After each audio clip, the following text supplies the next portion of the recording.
Hey, what's good, Walking Dead fans? This is the Confire Crew, and today we are here to talk about Season 7, Episode 2, The Well. This week's episode was a lot lighter than last week's episode. Thank goodness.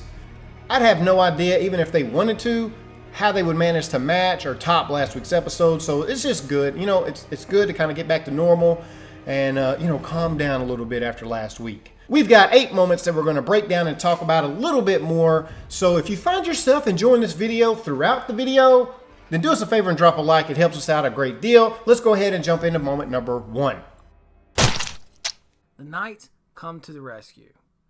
Now we see Carol in kind of like a state of where she's been shot. She's seeing things. She doesn't know where she is. She's being taken back to the kingdom. Morgan's there. Morgan's marking trees, trying to remember how they got there. And they start getting attacked. You know, Carol kind of wanders off. And in that moment, she's sitting there. It's interesting because she's starting to see these zombies as people, which was a problem. This was the problem that was happening to Carol. She was starting to feel too much. She didn't want to kill. And she's starting to get to that point. So she's sitting there and she's seeing them. And she's seeing what they used to look like or what maybe they could look like. But in that moment, the knights from the kingdom come in. And they murder the crap out of them. And it's great. I love it when they ride in. They got their awesome sports gear on that makes them look like knights, but actually makes them kind of look like they're just playing paintball. But they kill the crap out of those dudes. And it's an awesome way to introduce them to the show. The introduction of King Ezekiel. I was kind of excited about this. I was curious to see what I was going to get. The first thing I noticed was how appropriate his throne room is in a theater. I like this because I'm really big into movies. You know, he kind of had the aisle right down the middle, the red carpet or whatever. I don't know. I enjoyed it that it was on there. I also noticed, if you caught this, in the background, there was a castle that was painted on the background. I thought that was kind of a neat element that they kind of threw in there, Easter egg or whatever. Carol's fake reaction to this, she was just very much like, this guy's crazy. And I was thinking the same thing. I did not expect him to be in like full character. I just kind of assumed it was his name. But I was like, yo, this dude's kind of off his rocker a little bit. And the whole time I'm like, who is following this guy? Who are these people? How are they not laughing at him while he's talking about the realm and the kingdom and, you know, your maiden and all this kind of stuff? Dude was a little far-fetched out there. And where'd he get a tiger? At this point in the episode, before they explained it, I was like, what? They're going to have to give me some background on this guy. And they did a good job of that in a little bit. Lessons are definitely needed. And that is to Mr. Blake. Mr. Blake, they say, okay, bud, just like we told you, which was one of the funnier parts of the show, where they give him the machete and they say, just like we told you. Where's he puts the machete in his shoulder?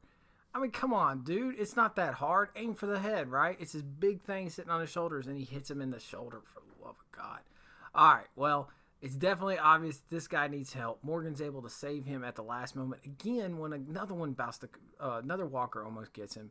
But you know, King Ezekiel asks him, please, can you train this kid? He needs help. He's not good with guns. He's not good with swords. Maybe he could be good with a staff. Hopefully Morgan can train this kid because he definitely needs some help. Carol the Klepto. It's good to see Carol kind of back in form because I was a little concerned prior to this season starting exactly where she was going to be at, and she quickly realized this ain't the place for me. I've got this couch. I got to get out of here. She's in a wheelchair. She's rolling around, and you just kind of see her pass a knife. She's like, look.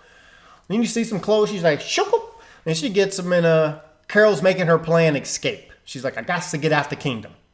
The Saviors are calling the shots in the kingdom as well. We find this out. And it's funny because it makes sense now for some people why they're trying to stuff these pigs full of rotting, walker guts and stuff. They're like, yeah, let's fill these pigs up because they're giving them to the Saviors. They don't like the Saviors. They're in this situation. They're giving them these pigs, which is kind of gross when you think about it. You would imagine if the pigs eat the walkers and then you eat the pigs, that something would happen to you. I mean, at least give you some kind of mad diarrhea. But either way, it's pretty gross. But you can tell that the Saviors are still calling the shots with the kingdom, and they don't like it. It's also interesting is that King Ezekiel hasn't told the people, and one of the reasons why they mention why he hasn't told the people, because he knows the people want to fight. They want to fight.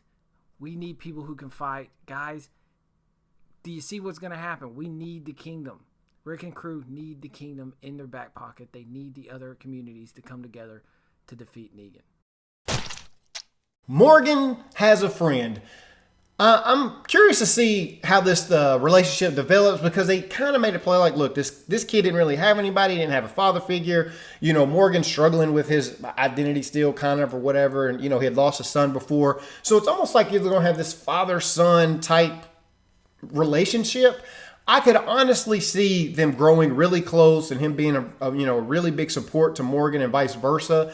And then he tragically dies or gets killed. Kind of putting Morgan in some kind of a tailspin, maybe. Carol laughs at jokes. And isn't that what you're supposed to do? You're supposed to laugh at a joke. Well, Carol calls out Ezekiel that this whole thing that he's got going on is a joke. She can't help from laughing at it. But you know what? The thing about King Ezekiel is he sees through her disguise as well. And he explains to her that the whole reason why he is here is just because he fell into his position. He used to be a zookeeper.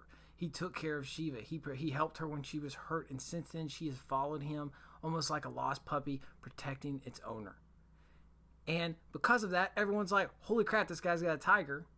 He must be some kind of amazing person. And there you go. Now eventually he's built up to be the king. And you know what? It turns out that King Ezekiel, he took some acting classes, so he can be a little, flamboyant at times. And you know what? They like it.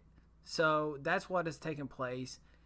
He kind of opens up to Carol, and Carol kind of realizes it, and they open up, and they have a moment, and a moment I believe that will lead to many more. Carol gets her own place right outside the kingdom. I was excited for this because she was still going on her, I want to leave and be alone, and she wasn't really signifying that she wanted to get back to Alexandria or find out what was happening with the group, although she has no reason to expect anything crazy had happened.